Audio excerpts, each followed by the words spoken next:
السلام علیکم ورحمۃ اللہ وبرکاتہ۔ معزز ناظرین، محترم سامعین، پیارے نبی صلی اللہ علیہ وسلم نے صفا نامی پہاڑی سے مکہ والوں کو توحید کی دعوت دے دی ہے اور کھلم کھلا لوگوں کو تبلیغ کا کام کر دیا ہے۔ آگے پیارے نبی صلی اللہ علیہ وسلم کو مزید اللہ نے اس بات کا حکم دیا کہ آپ مزید واضح طریقے سے لوگوں کے درمیان اس پیغام کو پہنچائیے جس کا آپ کو حکم دیا گیا ہے۔ چنانچہ پیارے نبی صلی اللہ علیہ وسلم اٹھ کھڑے ہوئے اور آپ صلی اللہ علیہ وسلم نے باطل معبودوں کی بے بسی، ان کی کمزوری کو اجاگر کرنا شروع کر دیا کہ یہ معبود بے بس ہیں، لاچار ہیں، محتاج ہیں، ضرورت مند ہیں، یہ اپنی مدد نہیں کر سکتے تو تمہاری مدد کیسے کریں گے۔ لوگوں کو بلانا شروع کیا، توحید کی دعوت دینا شروع کر دیا، تبلیغ کا کام کرنا شروع کر دیا، اور پیارے نبی صلی اللہ علیہ وسلم نے باطل معبودوں کے خلاف کھلا محاذ کھول دیا۔ لیکن جب یہ سارا معاملہ ہوا، مشرکین مکہ بوکھلا گئے کہ ہمارا سارا مقصد، ہمارا سارا پلان چوپٹ ہوتا چلا جا رہا ہے۔ اسی لیے انہوں نے اس بات کا فیصلہ کیا کہ ہمیں اس مشن کے خلاف کھڑا ہونا ہے جو محمد لے کر کھڑے ہوئے ہیں صلی اللہ علیہ وسلم۔ انہوں نے اس مقصد کو پورا کرنے کے لیے تدبیریں کرنا شروع کر دیا،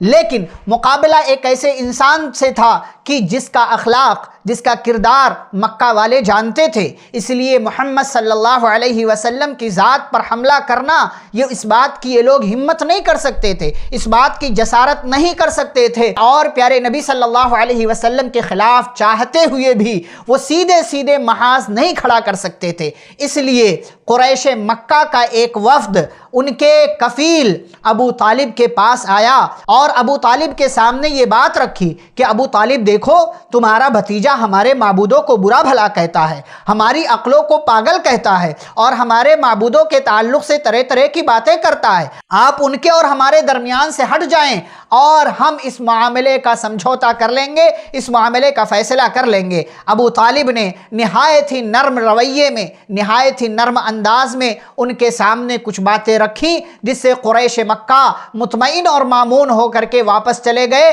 اور پیارے نبی صلی اللہ علیہ وسلم نے مزید مضبوطی کے ساتھ لوگوں کو دین کی طرف، توحید کی طرف بلانا شروع کر دیا۔ اسی دوران مشرکین مکہ کے سامنے ایک اور مصیبت آ کھڑی ہوئی کہ ابھی آپ صلی اللہ علیہ وسلم نے کھلے طور سے لوگوں کو اسلام کی طرف بلانا شروع کر دیا کہ حج کا موسم سامنے آ گیا، یعنی ذی الحجہ کا مہینہ، جس میں اس زمانے میں بھی حج کیا جاتا تھا، وہ مہینہ سامنے آ گیا۔ قریش مکہ کو اس بات کی تشویش ہوئی کہ ابھی تو مکہ والے ہی اس دعوت کو سن رہے ہیں، اس پیغام کو سن رہے ہیں، یہ دعوت اب تو مکہ کے باہر بھی یہ پہنچ جائے گی، اور حج کے لیے جو لوگ مکہ کے اندر آئیں گے، کہیں ایسا نہ ہو کہ وہ لوگ اس بندے کی بات کو سن کر کے مسلمان ہو جائیں اور ہمارا کام خراب ہو جائے۔ چنانچہ حاجیوں کو روکنے کے لیے ایک مجلس شورا قائم کی گئی، مشورہ لیا گیا کہ کیا کیا جائے۔ کسی نے کہا کہ کہہ دو کہ یہ پاگل ہے، کسی نے کہا کہہ دو کہ یہ جادوگر ہے، کسی نے کہا کہ کہہ دو یہ فلانے ہیں اور فلانے ہیں،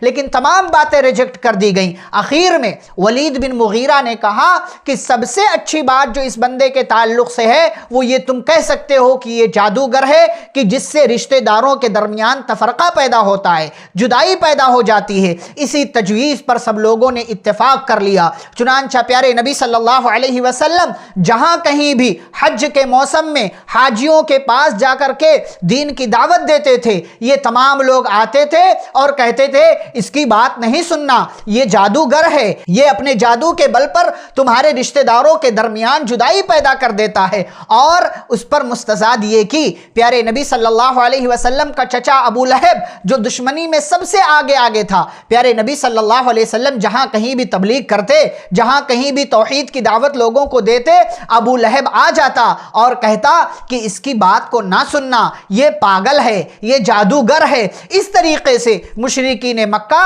آپ صلی اللہ علیہ وسلم کی دعوت کے خلاف ہو گئے اور آپ کے خلاف محاذ کھڑا کر دیا۔ لیکن مشرکین مکہ کو یہاں بھی ناکامی ہوئی اور وہ اپنے مقصد میں کامیاب نہیں ہوئے، اس طریقے سے کہ مکہ کے اندر جو لوگ حج کی غرض سے آئے، گرچہ انہوں نے پیارے نبی صلی اللہ علیہ وسلم کی بات کو قبول نہیں کیا، لیکن یہ فائدہ ضرور ہوا دعوت توحید کا کہ ابھی تک جو آواز مکہ میں تھی، اب دعوت توحید کی وہ آواز مکہ سے باہر بھی پہنچی اور لوگوں کو مکہ کے اندر پیدا ہو جانے والے ایک نئے دین کے بارے میں اطلاع ہونے لگی کہ مکہ میں ایک بندہ آیا ہے، ایک بندہ پیدا ہوا ہے جو اپنے آپ کو پیغمبر کہتا ہے اور جو ایک نئے دین کی طرف، ایک معبود کی طرف لوگوں کو بلاتا ہے۔ یہ فائدہ ہوا پیارے نبی صلی اللہ علیہ وسلم کی دعوت کا۔ اس کے بعد کیا ہوتا ہے یہ انشاءاللہ ہم اگلی ملاقات میں آپ کے سامنے ذکر کریں گے۔ والسلام علیکم